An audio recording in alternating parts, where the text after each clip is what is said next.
Lisa, how are you? I hope you're not too busy. Can I go and borrow it today as we promised? Hi, Susie. What are you talking about?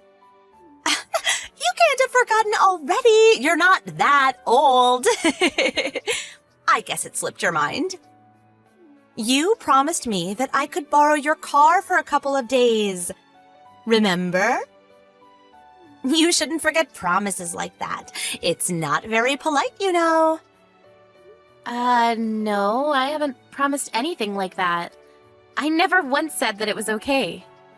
I said that I can't allow you to borrow my car over and over. Don't forget things for your own convenience. I'm not letting you borrow my car, and that's final. Oh, come on. I need a car. We're planning on leaving tomorrow. I've already paid for the camping site, so we can't delay our trip. We need to borrow your car or we won't be able to go enjoy our holiday. We're going to miss out on camping by the sea just because you wanted to be mean. There's no point guilt-tripping me. I already told you to get a rent-a-car. It's my car and I need to use it tomorrow. I can't lend it to you. But rental cars are so expensive. It'll be impossible to find a cheap one at this last minute. Also, tomorrow's a federal holiday. There aren't going to be any vacancies. Everyone's going to have the day off, so it'll be impossible to find a car now. Why should I care? I already told you that I can't lend you my car weeks ago. You should have booked a car then. And why can't you use your own car? Why do you have to be so horrible? It's being repaired. It's not at home at the moment. I don't have my own car, and I can't get a rental car, so you have to lend me yours. Plus, if I borrow your car, I don't have to pay a thing. What makes you think you can borrow it without paying? I'm not lending it to you. I don't care how expensive rent-a-cars are. That's your own fault for not booking in advance. You'll have to solve this problem yourself. It's got nothing to do with me. Don't say that. I can't believe you were this much of a bully. I thought you were much kinder than that. Oh, I'm so disappointed. It's not a matter of being kind. No matter how bad you try and make me feel, I'm not lending you my car. End of story. Whenever your son wanted to borrow my daughter's toys, I always let him. I think it's only fair that you be just as generous. You're an adult, aren't you? Borrowing toys and borrowing a car are completely different. You can't honestly think that it's the same thing. Cars involve insurance, and it'll get complicated if you have an accident or happen to damage the car. And a car is worth a lot more than a child's toy. You understand that, don't you? But my husband is good at driving. He won't have an accident or do anything that could damage the car. So you don't have to worry about insurance. We've got road service, so if we get a flat tire or run out of gas or something, we'll be able to sort it out. Whether your husband is good at driving or not, you could still get caught up in an accident. I'm talking about if someone is injured. I can't let you borrow my car. That would be too irresponsible. Find a rent-a-car. Oh, please! It's just for a few days. You can't be that selfish. Why can't you be a bit more understanding? That's what I want to say. If you think I'm being selfish, then so be it. Anyway, I've got to get back to work. I have a meeting, and I don't have time to be discussing this with you. I'm not going to be able to respond to your messages, so there's no point in messaging me.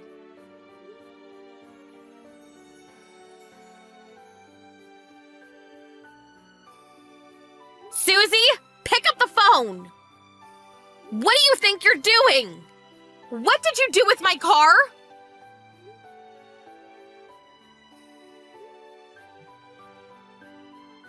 There's no point pretending that your phone is off. I know that it was you who took my car. If you don't answer my messages or calls, I'll report this to the police. What? The police? You're kidding! You're overreacting! Why were you ignoring my messages? What have you done with my car? I can't believe you'd take it without my permission. What is wrong with you? I told you that I didn't want to lend it to you. You're so rude! I didn't take it without permission! Your husband was the one that gave me your car keys. That's because you lied and told him that I promised to lend it to you. Even though I told you several times that I didn't want to, you went against my wishes. My husband was naive to believe you, but that's because neither of us knew up until now that you were this untrustworthy. It looks like he tried to call me, but like I told you, I was in a meeting. You took advantage of that and coerced my husband. Anyway, I want you to return my car. We need it tomorrow. If you return it right now, I won't involve the police. Please don't call the police. I haven't done anything wrong. Your husband gave us the keys, so that means he gave us permission to borrow it. Why are you being so mean? You should just accept his decision. It's not his decision to make. The car is mine. It's not his property, so no matter what he said, my word is final.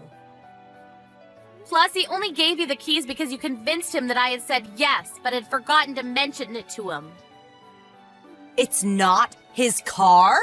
Well, I didn't know that, but he's still the one that gave us the keys. It's such a big car. It must come in really handy for all sorts of occasions. It's perfect for carrying our camping equipment. Just hurry up and bring it back. But we've already finished loading it with all of our stuff.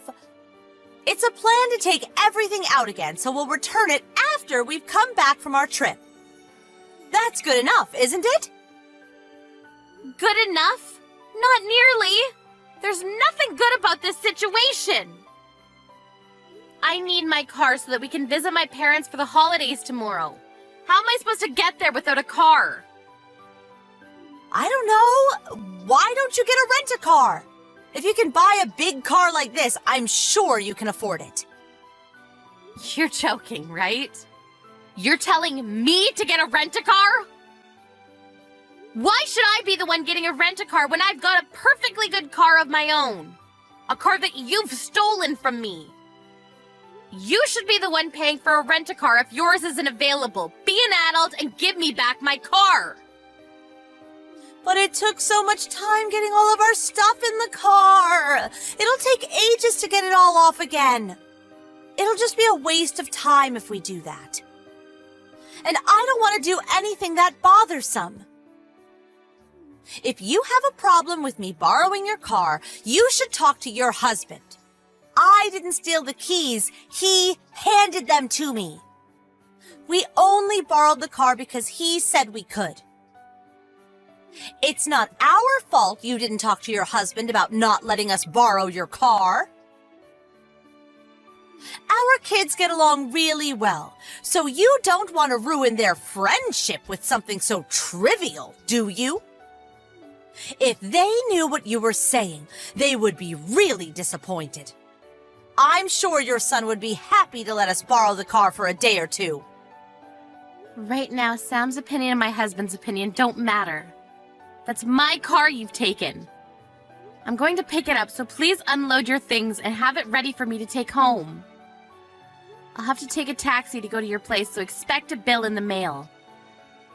I wouldn't have had to do this if you had just given me back my car. But I had no choice. You can't come here. Even if you do, there's no point. We've already left. Instead of wasting money on a taxi, you should go home. I know that you're lying and you're still at home. Did you forget that Sally lives opposite you? She called me to tell me that my car was parked on the side of the road. She also told me that parking there is off limits because there's a crosswalk nearby. You were pretty confident that you wouldn't cause an accident, but you're already doing something so irresponsible. How am I supposed to trust you with my car? By the way, Sally thought about calling the police since it's pretty dangerous, but she was kind enough to call me first since she recognized it as my car. I made it clear that I hadn't parked it there and told her that it had been stolen, so you better hurry up and get your things out and return it to me before I really do call the police. You told her that I stole it? How could you say that? How could you accuse me of something like that? It's not an accusation, it's the truth. I'm asking you to return it, but you're refusing. That means that you've stolen it. I'm going to collect my car, but if the police find it parked in a no parking zone before I can get there, there's nothing I can do to help you. You'll have committed a crime. I can't believe you told Sally that I stole your car. I can't believe you have the nerve to victimize yourself like that. I haven't done anything to deserve all of this. I thought you were so kind, but now I know that was all an act. You're horrible. How could you spread rumors about me like that? I thought we were friends. You say you haven't done anything. You took my car without my permission. And then you parked it in a no parking zone. What were you thinking? If your definition of kind is letting you step all over me, then you're just being selfish. I'm sorry. I didn't think you would be so bothered by me borrowing your car. But you didn't have to tell Sally that I had stolen it. You went too far, Lisa. I can't believe I ever thought of you as a friend. I told you over and over again that I didn't want to lend you my car. How many times do I have to tell you no before you understand that it means no? And I haven't spread any rumors. I've only told Sally the truth about what happened. Don't guilt trip me. Oh, okay. I understand that you didn't want to lend me your car. But please, don't call the police. You're just overreacting. I've already apologized. You should forgive me already. The situation has gone beyond being settled by a simple apology. Wait, you got a scratch on my car? What? What are you talking about? We haven't done anything. I told you my husband is a good driver. I'm on the phone with Sally and she went to take a look at my car for me. She told me that there was a scratch on the side, on my door. What have you done? This is one of the reasons why I didn't want to let you borrow my car. It's not my fault. Somebody must have scratched it when they passed by. They should have taken more care when they drove by. It's not my responsibility, so I don't have to pay anything, do I? You're at home, aren't you? I've had enough of discussing this with you. Would you hurry up and return my car? If you won't, I'll have to call the police. I'm not taking no for an answer. I said I'm sorry. How many times do I have to apologize? We'll be back from our trip tomorrow, so I'll return it then. It's just a scratch, so it's not like it needs urgent repairs. No, you're returning it now! If you don't come back with my car within an hour, I'm reporting it to the police as a theft. Once I've called the police, I'll have to head to yours in a taxi to collect my car, so I'll be billing you with a taxi fee. Do you understand? I'm being very serious. I want my car back. Wait a minute, just calm down. You're being really unreasonable. My husband's apologizing too, so please forgive us. Ugh, he said that he got carried away. Please calm down. Don't call the police on us. We didn't mean to do anything. Carried away. He says he got carried away? Do you really think that that's a good enough excuse for what you've done? You stole and got a scratch on my brand new car after I told you repeatedly that I didn't want to let you borrow it. Your husband knew that I hadn't given you permission, but he still cooperated with you. I can't believe either of you. You really must be perfect for each other if you can be so accepting of your partner's crimes. May is apologizing too, so would you please forgive us? We'll babysit Sam whenever you want. You must be really busy with work, so dealing with the police will take up a lot of time, don't you think? Let's just forget about this. Why are you bringing May into this? She's your daughter, but the only ones that are to blame are you and your husband. Why should she be apologizing with you? May has no reason to feel bad for any of this. I thought that you were still kind enough to forgive us if May apologized with us. Oh, I'm sorry, I wasn't thinking. I've already called the police. What? You're joking. I'm heading over, so have my car ready for me to take home. I want everything you've loaded into it removed. If it's still got stuff in it when I arrive, I'll take it home anyway and have everything given to charity. I suggest you work very quickly. You haven't actually called the police, have you? You're just playing with me, right? Sally was kind enough to stay with the car, so it hasn't been towed, but if she hadn't been standing by the car, you might have been left with a ticket. Yeah, but it's not that big a deal. I thought it would be okay if we left for just one night. I didn't think there would be any problem. Are you already on your way? It would be a waste to pay for a taxi. I'll have my husband take your car back to you, so you don't have to come. You don't have to call the police either. I'm already on my way. I can't trust anything you say anymore. And God forbid, I don't want things made worse by your husband having an accident on the way to my place.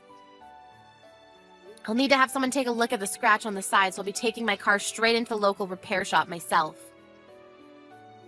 All right, if you say so. We'll pay a little bit for the repairs. So can you forgive us? Please don't call the police on us. You'll just be making a big deal out of a really small issue. Please. My mother-in-law lives in the neighborhood, and if she hears about this, oh, she'll be furious. She already hates me so much. If she finds out the police were involved, she'll never forgive me. Susie, that's your own problem, not mine. If you didn't want the police involved, you should have returned my car when I first asked you to, not after the millionth time. Anyway, I'm curious. Why didn't you park my car in your apartment's parking space? It should be open if your car is being repaired, right? Huh? You have a parking space reserved for your apartment, which you usually use for your car, if I remember correctly. Yeah, but we can't use it right now.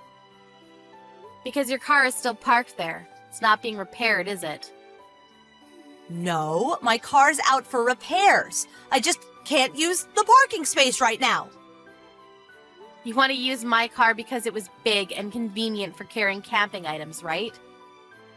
Your car wasn't big enough, so you decided to use mine. You lied to me about that too, didn't you? Ugh, I'm sorry. I didn't mean to.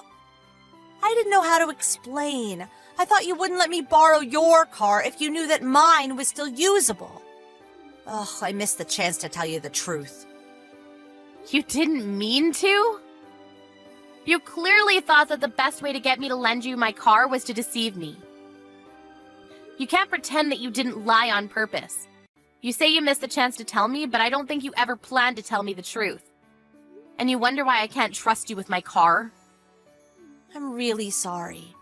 I'll pay for the repairs, so please forgive me. I've had to pay for a taxi to get to your house, so I want you to pay for that too. I'll be sending you a bill for the repairs and the taxi fare, and I'll be talking with my lawyers. You took my car without my permission, so I can press charges for theft, you know. Please don't do that. Lisa, there's a police car outside my apartment. Did you really call the police? Yes, I did. I reported the theft a few minutes ago. I'll be there within a few minutes myself. I suggest you go down to the police and be honest about what you've done. If you don't, you'll just make things worse, and your mother-in-law will find out in the worst possible way. You don't want to make a fuss in front of all your neighbors, do you?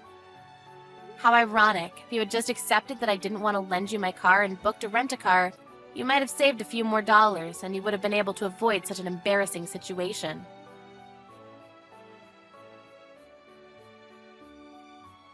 In the end, a police car had come to check up on the situation, not just because Lisa had reported the theft, but because there had been calls from the neighbors about the car being parked in a no-parking zone.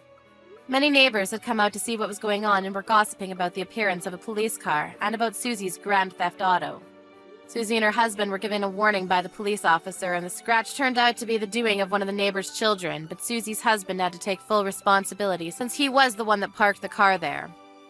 Lisa was able to use that in demanding that they pay the full amount of repairs. Susie and her husband ended up paying a lot more than they would have done if they had just rented a car. Of course, Susie and her family couldn't go on holiday, and her mother-in-law found out about what they had done. She was lectured and lost all her trust. On top of that, none of Susie's friends would hang out with her after they had heard what she had done. She had to pay a lot more than she expected financially and socially. And so it looks like she should have just booked a rent-a-car.